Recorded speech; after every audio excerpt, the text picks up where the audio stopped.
Hear the holy roar of God resound. Hear the holy roar of God resound. Watch the waters part before us now. Watch the waters part before us now. Come and see what He has done for us. Tell the world of His great love. Our God is a God who saves. Our God is a God who saves. Let God arise. Let God arise. Our God reigns now and forever. He reigns now and forever. Arise. Let God arise. Our God reigns now and forever. He reigns now and forever. His enemies will run for sure. His enemies will run for sure. The church will stand, she will endure. The church will stand, she will endure. He holds the keys of life, our Lord. Death has no sting, no final word. Our God is a God who saves. Our God is a God who saves. Let God arise. Let God arise. Our God reigns now and forever. He reigns now and forever. Arise. Let God arise. Our God reigns now and forever. He reigns now and forever. Our God is a God who saves. Our God is a God who saves. Our God is a God who saves. Our God is a God who saves. Let God arise. Let God arise. Our God reigns now and forever. He reigns now and forever. Arise. Let God arise.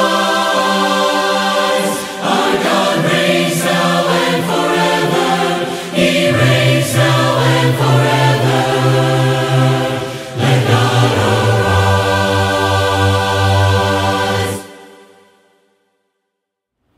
In 41 BC, Mark Antony and Cleopatra had a meeting in a town in Cilicia.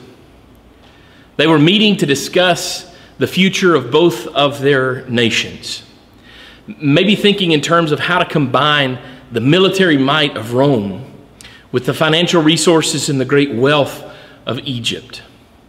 Both really wanted to make a great first impression as they arrived in this Roman province, this Roman town that had become a free city.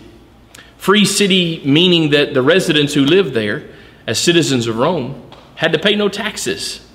So of course it was a popular place that attracted a lot of folks, and it became a cultural center and a place known for learning. In fact, some historians referred to it by the nickname the Little Athens of Learning. Well, they met in this place, and Cleopatra arrived for the meeting by coming up the Cydnus River on a gold-covered barge that was rowed with silver oars. On top, there were some masts that had giant, brilliantly dyed purple sails hanging on them. Flowers decorated the barge, and it had even been scented with exotic perfumes. Cleopatra, riding atop the barge, trying to make a great first impression, had come dressed in the garments of the goddess Aphrodite, the goddess of love. Which is interesting when you consider that Mark Antony showed up for the same meeting, equally trying to make an impression, dressed as Dionysius, the god of wine. Now, we could probably spend some serious time discussing that meeting itself, and we could talk about what happened afterward, but it's that place that we're interested in, that town, the little Athens of learning, that place with lots of culture and lots of history, and that place with no taxes. The reason we're interested in that place is because about 50 years or so after that meeting, give or take, there was a little boy who was born there to Hebrew parents. They gave him a Hebrew name, a name associated with a man of great physical stature. He also had a Greek name. It's the name we're more familiar knowing him by, but that Greek name actually means small or little. And some historians have suggested, tradition at least has suggested, that he might have only grown to about 4 feet 8 inches tall when he was fully grown. Well, his Greek name seems a little more fitting than the name of a man who is tall and big and looks like a leader. His parents perhaps had some measure of wealth because at some point they left this town of Tarsus in Cilicia and they moved to Jerusalem. Maybe when the boy was around 5 years old or so. And a few years later, they enrolled him in the best school they could find, the school of Gamaliel. Now, they had already given their son a trade. He had been learning a trade from the time he was small, a trade that they actually brought with them from Cilicia, because there was a certain kind of sheep that grew there that had long wool, long hair, and that hair, when harvested, was woven into a cloth that was superior for the making of tents. But everything else in his life was pointing to his new venture, the thing in which his parents were educating him. You see, he was in school with a rabbi to eventually become a teacher and a rabbi himself.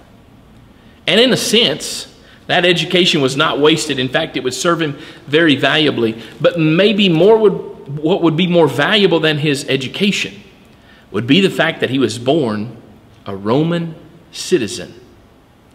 Being born in this place at this time gave him citizenship. And some suggest, again, that his parents might have been people of means because perhaps they had purchased their citizenship. They had made some sizable donation to some civic project and maybe they were rewarded with citizenship. That would come in very handy later in his life. But he doesn't talk much about being Roman. He doesn't talk much about the Greek influence in his life. He actually tells us a lot more later in his life about the Jewish influence.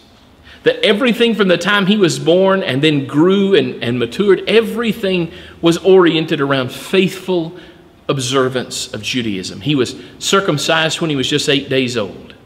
He took great pride in knowing his lineage, his genealogy, and the fact that he came from a kingly tribe.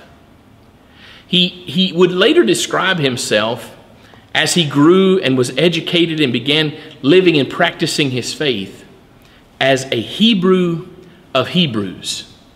With no disrespect intended at all. Sometimes I've referred to this guy as a super Jew because everything you could be as a Jew he was. And religiously speaking, he was a Pharisee, which tells us that he had a very strict adherence to the law. A very narrow interpretation maybe of the law, but a very strict following of the principles of God's law. If you haven't figured out by now, his given name was Saul. Saul, like the great King Saul. You remember that Saul who was head and shoulders taller than everybody else in the nation. Born into the tribe of Benjamin, as was the great king. The tribe of Benjamin, which had stayed faithful by remaining with Judah when the kingdom division happened. That's the same guy we're talking about, whose Greek name, Paul, is maybe the one you're more familiar with. We first meet him in Acts chapter 8.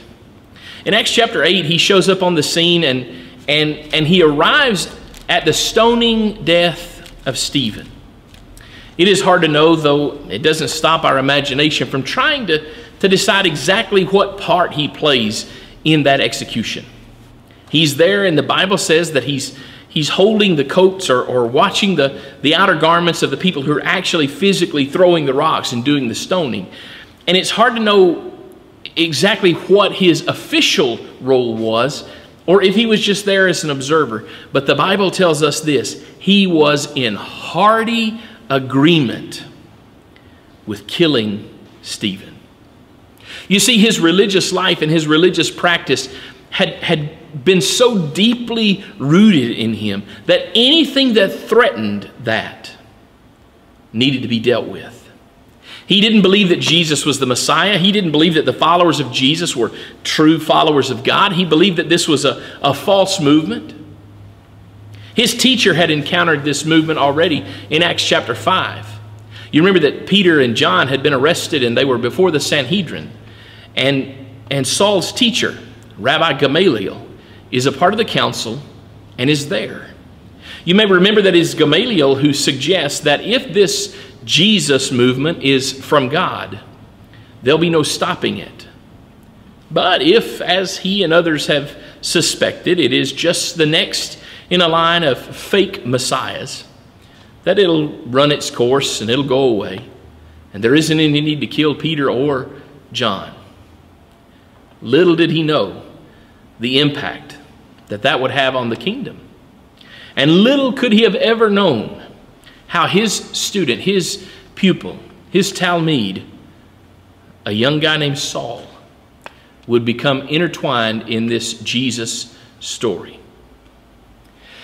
We go on to about the third verse of Acts chapter 8, and we find that as the persecution intensified and the Christians began to scatter, that Saul is there, and the expression that Dr. Luke uses is that Saul began ravaging the church. And that literally his practice was to go door to door. And he would knock on your door, and he came inside and found out that you were a Christian. He would snatch you out of your house. He would physically drag you from your home. And then who knows what might happen. Maybe you would be beaten. Maybe you would be stoned. Maybe you would be carried to Jerusalem and put before the council, given the opportunity to recant. But he was ravaging the church. And I want you to notice, particularly in verse 3, it tells us he wasn't just going after ringleaders. He was taking men, he was taking women, whoever he could find that was a Jesus follower. They were going down. Well, we pick up then the story of Philip as Philip goes to Samaria, and we followed through the last couple of weeks what happened in Acts chapter 8 relative to Philip. And so we come to the end of those stories, and we pick up with Saul yet again. This time, we find him still engaged in persecuting the church. In fact, chapter 9 of the book of Acts, verse 1 says, "Now Saul, still breathing," watch this expression, still breathing threats and murder against the disciples of the Lord, went to the high priest and asked for letters from him to the synagogues at Damascus, so that if he found any belonging to the way, both men and women, he might bring them bound to Jerusalem. Did you catch that expression? I hope you did. He was breathing out. He was threatening everywhere he went. Murder. Murder against people of the way. Well, it wasn't referred to at that time as the church or the called out ones. They weren't called Christians at this point. They weren't really even referred to as disciples of Jesus, except by other disciples of Jesus. The way, that's how Saul knew them. And he was willing to do whatever it took to stop them, to destroy them, and to destroy all mention of the name of this Yeshua, this Jesus. And so here he's gone to the council, and he's secured something akin to arrest warrants. And he's headed to Damascus, and maybe he's already heard that there are some believers there. And he's headed for the synagogues there because he knows some of the Jesus followers are still interacting in the daily life of the synagogue. And so he's going to go there and he's going to find them. And if they're there, he's going to chain them up or tie them up. And they're coming back to Jerusalem to be dealt with. He's going to make examples of them too. And notice again, threats and murder. Those are the things he's most interested in. He gets those, and he starts on his journey. Now, of all the things you could say about Saul, we are talking about a man who is absolutely committed to his faith. He believes so strongly in what he's doing that he is willing to die and he is willing to kill to advance his faith, to advance his beliefs, and to erase from the earth any belief system contrary to his own. Now, it's at this place that maybe the familiar details of his life begin to emerge, because we tend to know this story just a little bit better. And as he was traveling, verse 3, it happened that he was approaching Damascus, and a light from heaven flashed around him. And he fell to the ground, and he heard a voice that said, "Saul, Saul, why are you persecuting me?" Some Bibles may include here the idea of why are you kicking against the ox goads? Now, that's a real interesting expression, though it's not always in our Bibles here in this text. I want to come back to that in a moment, because I think there's something to be said for that expression. And he simply cries out, "Who are you?" Now, in most of our Bibles, he says, "Who are you, Lord?" And Lord may even be capitalized. I don't think that indicates that at this point he knows this is the Lord. In fact, that's one of the difficulties sometime in translation, because the same word that means Lord in the Greek language also means sir. And I think this is more just a general question. There's a bright light he cannot see anymore. He hears a voice and he says, "Who's that? Who's talking to me?" And he said, "I am Jesus, whom you are persecuting. Get up and enter the city, and it will be told you what you must do." I don't know what he thought at that moment. I don't know if he believed it. I don't know if he struggled to believe it. I don't know what had been in his mind up to this point. But this expression of kicking against the goads might suggest, as you think about what that actually meant, a farmer would use the sharpened stick not just to punch his oxen and make them go, but sometimes they would be goaded to move forward, and they might tend to kick back. And if they did, the sharpened stick would punch them and hurt even more. And it was the idea, I'm trying to get you to go this direction, and you're bucking, you're kicking back against me, but it's actually only hurting you. And you think it's going to hurt me if you kick me, but I'm gonna keep trying to urge you in this direction. So the men hearing or traveling with him stood speechless, hearing the voice, but seeing no one. And Saul got up from the ground, and though his eyes were open, he could see nothing. And leading him by the hand, they brought him into Damascus. And he was 3 days without sight. He neither ate nor drank. He entered a period of fasting, undoubtedly a period of prayer, as he's trying to figure out what in the world has happened to me. How is this Jesus, who I didn't believe was even a real character more than maybe a prophet or a teacher, a radical liberal at that, how is it that he's speaking to me and blinding me? And what does this mean for me? Well, we get to meet someone else who's going to be involved. And if you know this story at all, if you've read Acts chapter 9, you know that one of the things that happens is his sight comes back, and he's baptized, and he immediately begins preaching in the synagogues. He immediately begins going and preaching the message of the gospel.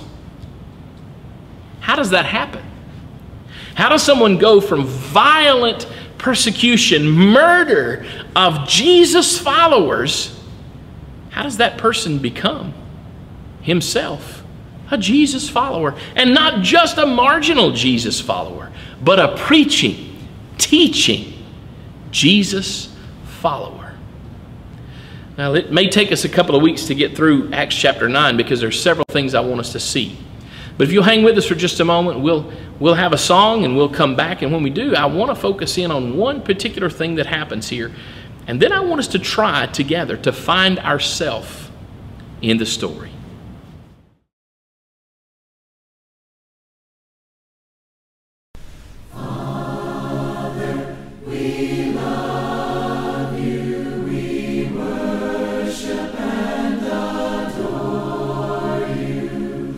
Glorify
So I want to pick back up in Acts chapter 8. There are 2 or 3 conversations of great significance that happen here. There is the conversation that happens between Paul or Saul at this time and the council. There is a more important conversation that happens between Jesus and Saul, although according to Luke's record here, it's a fairly brief conversation. Then there is a conversation that happens between the Lord and a man named Ananias. And that's the one I want us to look at for just a moment. It's the one I think I find most interesting. Verse number 10. Now there was a disciple at Damascus named Ananias. So, by the way, had Saul gotten to Damascus, there were disciples there. Maybe this would have been one of the ones he would have arrested. And the Lord said to him in a vision, Ananias, and he said, Here I am, Lord. And the Lord said, Get up and go to the street called Straight, and inquire at the house of Judas for a man from Tarsus named Saul, for he is praying. And he has seen in a vision a man named Ananias come in and lay hands on him, so that he might regain his sight. God sometimes gives visions or dreams or messages that are obscure, and people wonder. There's nothing obscure about this. The Lord says, Hey, Ananias. And he says, Yes, Lord. And he says, Go to Judas's house over on Straight Street. You know Judas? You're going to find Saul from Tarsus there, and he's praying. And I've already given him a vision that a man named Ananias is coming to lay hands on him. I mean, you got to do this. Here's your mission. Go find Saul. Lay hands on him so he can see again. Now, he doesn't give him a lot more information yet, at least not yet. And what happens next, this to me is the interesting part. But Ananias, verse 13, said, Lord, I've heard from many about this man and how much harm he did to your saints at Jerusalem. And here in Damascus, he has the authority from the chief priest to bind all who call on your name. If we can boil that down, he says, Lord, are you sure about this? This doesn't seem like a very good idea. This doesn't seem like the guy that I want to go see, because this guy has a bad reputation. A lot of people have told us the terrible things he's done. In fact, he was coming here to do terrible things. God, I'm not so sure that this is a good idea. But the Lord said, Go, for he is a chosen instrument of mine to bear my name before the Gentiles and kings and sons of Israel. For I will show him how much he must suffer for my name's sake. So Ananias departed. He entered the house. And after laying on his hands, he said, Brother Saul, the Lord Jesus, who appeared to you, has also sent me, that you may regain your sight and be filled with the Holy Spirit. And immediately there fell from his eyes something like scales, and he regained his sight, and he got up and was baptized. He took food and was strengthened. Remember, it had been 3 days since he'd had anything to eat or drink. Waiting on Ananias. Seeing nothing. Blind. Helpless. Reduced to a smallness he had never imagined. Now I want you to think with me what it was like to be Ananias in this case. Sent to a place to meet someone that you were quite certain did not deserve the mercy of God. Someone who you believed, in fact, to be deserving of just the opposite. And yet here you are faced with a decision. Do I go? God has said so. Or do I not go? What do I do? How do I face this? How do I handle this? I'm not so sure that this is a good idea, Lord. And the Lord says, look, I got it covered, okay? What you don't understand is that Saul used to be those things. That is the same guy we're talking about. But I have much bigger plans for him. He's going to be something. He's going to do something for me that no one could imagine. Not even Saul could imagine what's coming and what's in the future. And I'm going to tell him those things. But first I need you to go there. I need you to be with him. I need you to lay hands on him. Wow. Why did the Lord choose to do it that way? Well, because in a sense, it's the way the Lord has often chose to spread the gospel. Not just by miraculous things happening or by visions and dreams, but by the interactions of real human beings. Relational interaction, people being face to face with each other.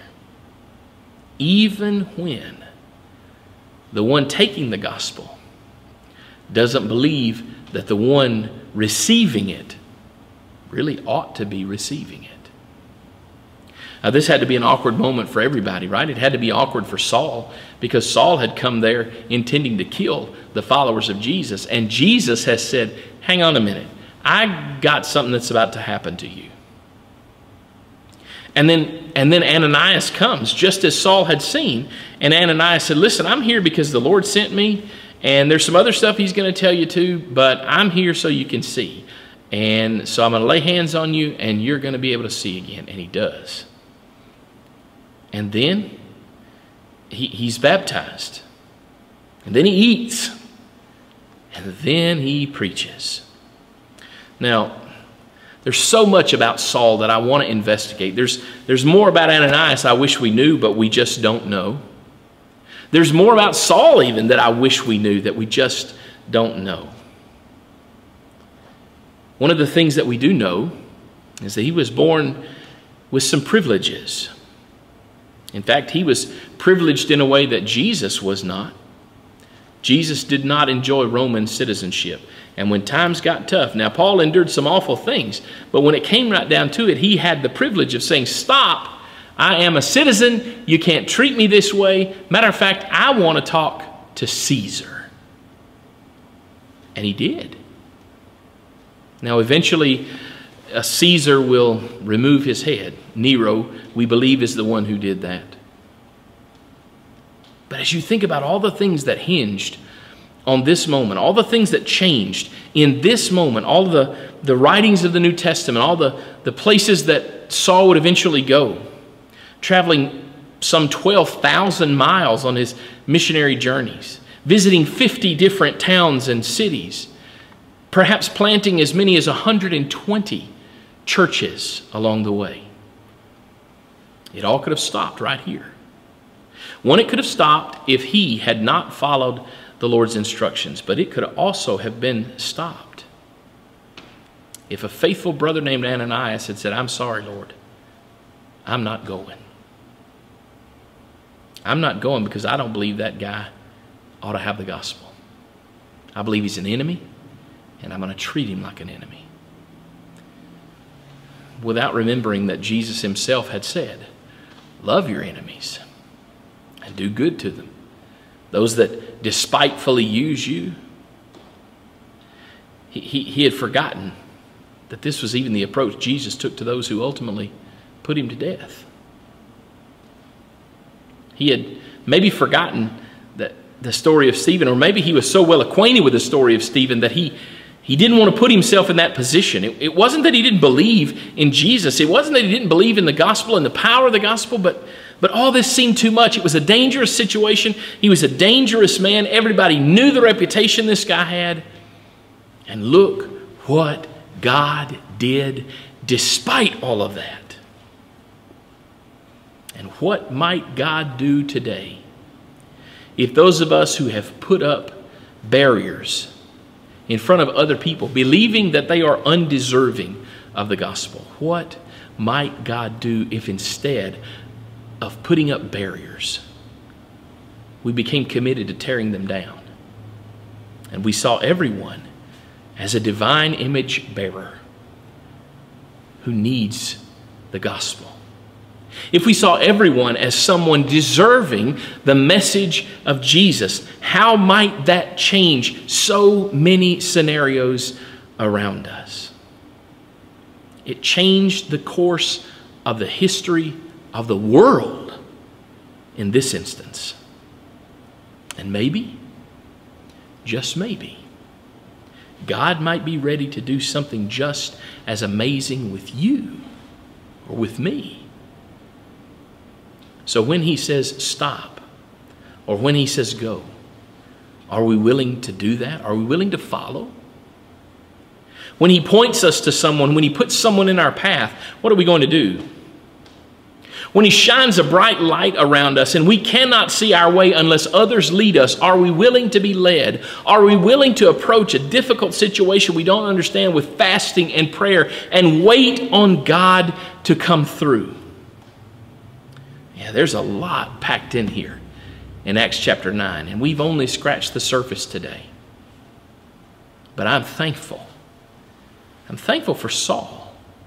I'm thankful for his mom and dad and for his teacher Gamaliel. I'm thankful for what happened with Stephen. I'm thankful for the occasion in Damascus. I'm thankful for Judas, who was willing to take him into his house. I'm thankful for Ananias, who was hesitant, who was uncertain, but who said, Lord, if this is what you want, okay, I'll go. What would happen if you said the same thing today? Lord, I come, I confess, bowing here, I find my rest, and without you, I fall apart. You're the one that guides my heart. Lord, I need you, oh, I need you. Every hour I need you. My one defense, my righteousness. Oh God, how I need you. Where sin runs deep, your grace is more. Where grace is found is where you are. And where you are, Lord, I am free. Holiness is Christ in me. Where you are, Lord, I am free. Holiness is Christ in me. Lord, I need you, oh, I need you. Every hour I need you. My one defense, my righteousness. Oh God, how I need you. So teach my song to rise to you. When temptation comes my way, and when I cannot stand, I'll fall on you. Jesus, you're my hope and stay. And when I cannot stand, I'll fall on you. Jesus, you're my hope and stay. Lord, I need you, oh, I need you. Every hour I need you. My one defense, my righteousness. Oh God, how I need you.